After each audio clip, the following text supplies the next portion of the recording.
Mayong hapon, gikan sa Solar News Channel Manila. Ako si Menchu Antigua Makapagal.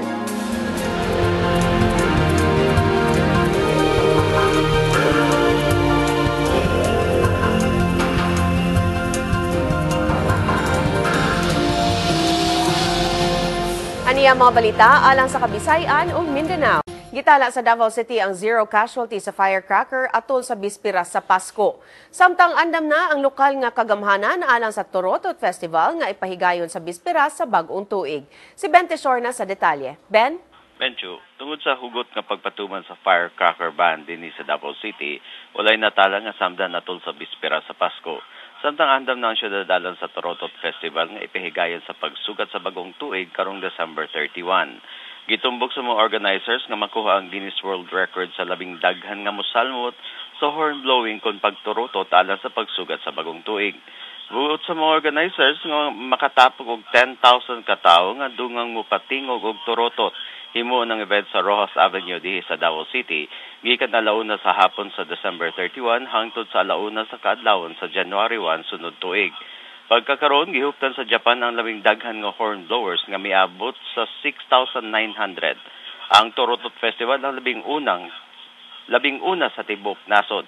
Matod sa mga organizers, ilang gihimo ang festival tungod kay hugot nga gidili sa Davao City ang pagpabuto sukad niadtong 2002. Doon na sa premyo nga ihatag ngadto sa mga barangay nga doon ay labing daghan nga mopatingog sa Torotot. Makadawat sa premyo ang Most Creative Torotot. Maabot sa 100,000 pesos ang tibok kantidad sa ipanghatag nga premyo atol sa Torotot Festival dinhi sa Davao City. Menchu. Daghang salamat Ben ug malipayong Pasko kanimo diha. Ben Tesorna reporting gikan Davao City. Nasunog ang usa ka boarding house sa Pagadian City tungod sa pagpabuto kagabi. Atong sayron ang detalye pinaagi ni Jong Kajon. Jong? Mencho, nakakita pa ang mga nananaw sa mga pagpabuto nga namuyo sa nasunog o sa boarding house nga nasunog kagabi. Ang aso tungod sa sunog nga nitabo mga alas 11:50 kagabi. Daling niresponde ang mga tiginan sa Bureau of Fire Protection aron mapugnan ang pagkatagpa sa kalayo sa kasikbit ng mga balay. Ipanagihan ni Wilson Baby Manaya ang boarding house. Duha ka mga boarders ang yambak gikan sa second floor sa boarding house tungod sa kahadlok nga masunog hinungdan nga nasamdan sila. Hinoon daling gidala sa hospital. Milungtad sa halos tunga o 30 minutos ang sunog.